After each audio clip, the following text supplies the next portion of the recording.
Hi, it's Giles here, and this little video is all about how to taste and appreciate champagne. Now, we've looked at the colour of champagne, we've taken a little bit of time to discuss what the aromas are going to be like, but let's actually now get down to actual tasting.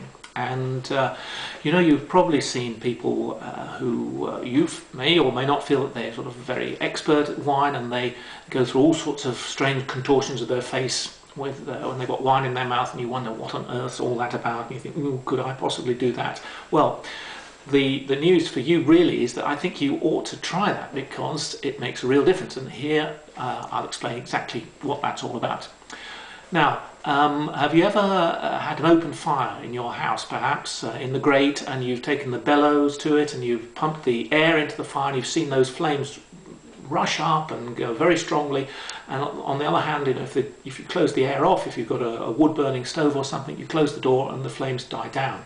Well, you've got exactly the same sort of principle working with wine, and the more air you get in contact with the wine, the more those flavours are going to really be boosted, and you'll really notice the difference. So you've really got to watch this. You can't describe how it's done, but here I'm going to give you a little demonstration in a second. But firstly, I've got a glass of champagne here. I've always been told that champagne isn't a wine for sipping delicately. You don't go like this, and just take a little sip so it hardly wets your lips.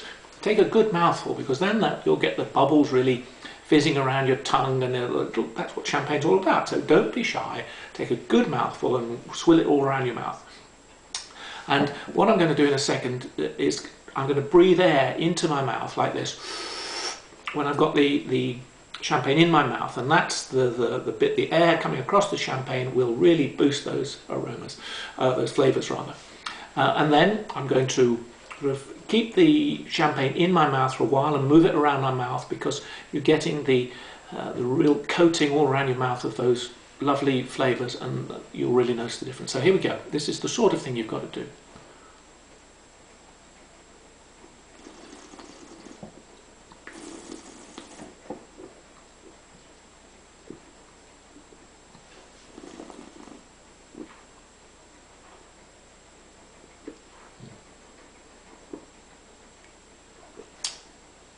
Wow. I can still taste that really strongly now.